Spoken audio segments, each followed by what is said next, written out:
All right, we are back at Ellendale, and we are just going right through the sons here. It's not my 3 sons, my 4 sons over here. And Patrick is up next, Dr. Patrick Haydel. And, you know, I see some pictures and some expressions that you make sometimes, and I'm going, if that ain't Dr. Jerry. But I see Dr. Jerry in everybody, but Yeah. you make some mannerisms sometimes, I'm going, it's incredible. So, do you notice that? Well, he always told me I was the best looking, the smartest, and the one with the most common sense. So, yeah, I think you're So right. your daddy was not always truthful. I guess he did lie a little bit. He probably lied. You're probably right. I was his favorite, though. Hey, so tell me about your dad. So is that sort of where you get your sense of humor, or did it come from your mama's side? My dad, growing up, had a lot of sense of humor. I mean, I grew up, at first I didn't really see him a whole lot because he worked a lot. That's when he did all the different specialties. The only way I knew he was home, I could hear his keys.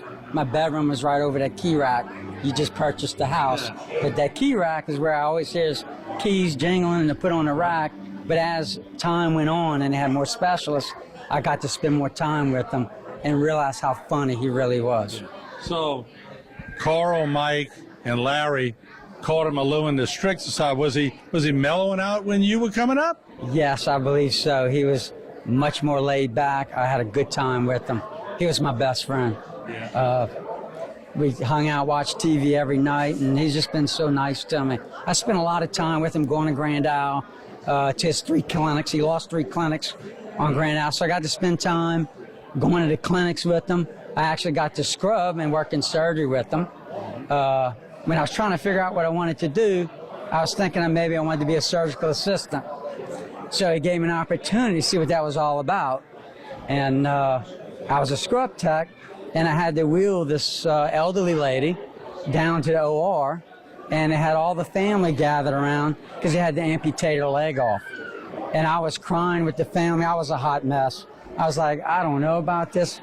This can't get any worse, I'm thinking. So I wheel her into the surgery. He amputates the leg. They wrap it up with this cloth so it's shaped like a leg, and I got to carry this leg through the hospital.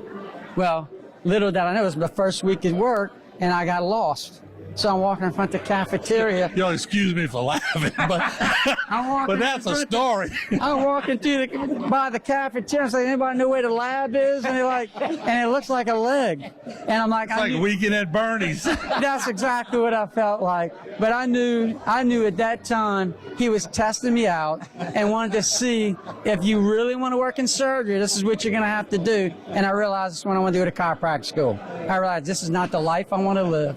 And that's when I moved on. I went to chiropractic school. So, just for the record, you passed the cafeteria with a leg. It looked like a leg. It was wrapped in that surgical cloth, and you could see the foot, and it was the whole leg. And I went from crying with the family to carrying this leg through the hospital. I'm like, what am I doing? I don't think I want to work here. And that's when I changed my major. Right. But you know, the one thing I remember, and I remember he just passed, but that I know about your dad, he never lost his energy. Where did he get that energy? He always had so much passion, but I have to say that he did always brag about his kids because he never wanted to retire. That was the one thing he always told me, is his papa. He learned that from papa. He said that papa worked till he died, and that's what I want to do. So I started going to these retirement seminars, and after the 5th one, I said, Dad, we can't keep going to these seminars. We keep eating their food and you don't hire anybody. So he calls me. I said, Patrick, there's another one. It's in Thibodeau. It's on the 2nd floor at Freeman's restaurant. Nobody's going to know us.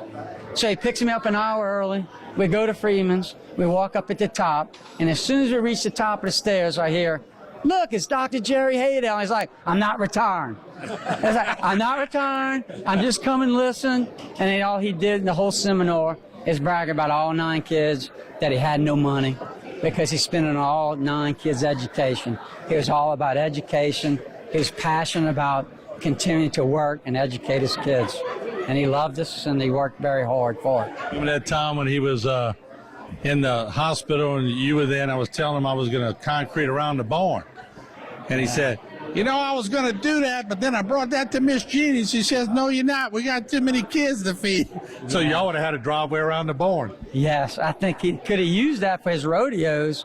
They could have passed that motorcade with all the boats around the barn. That would have been nice. Did y'all ever think as a group how much it cost to educate all y'all and the girls? I would think in the millions. He'd probably have an extra 10 million, I'm thinking. I don't know, but he did spend a lot of money on education. Right. Life's work. Yeah. From grammar school, regular college, postgraduate, we all went to professional schools. Mm-hmm. Yep, very good. There you have it from the group. Let's show the four shot again. We'll start over there. You got Dr. Larry on the outside. You got Dr. Mike Haydel right here next to him. You got Dr. Carl Haydel next to him. You got Dr. Patrick Haydel next to him. Dr. Mike Haydel was the one that saved my life when I got stuck in the bottom of an underground hole trying to get to the neighbor's house. Yeah, I was panicked. I mean, I was caught 50 feet underground. What was it, 5? I did that on purpose. So anyway, a great family, like my brothers, growing up with these guys. And just a fun play. First, Austin Drive, then the Acosta house, then Dr. Jerry's house. And to me, it's always Dr. Jerry's house. So we'll take a short break. We'll be back with a lot more. We're going to try to round up the girls. We'll be back. Don't go away.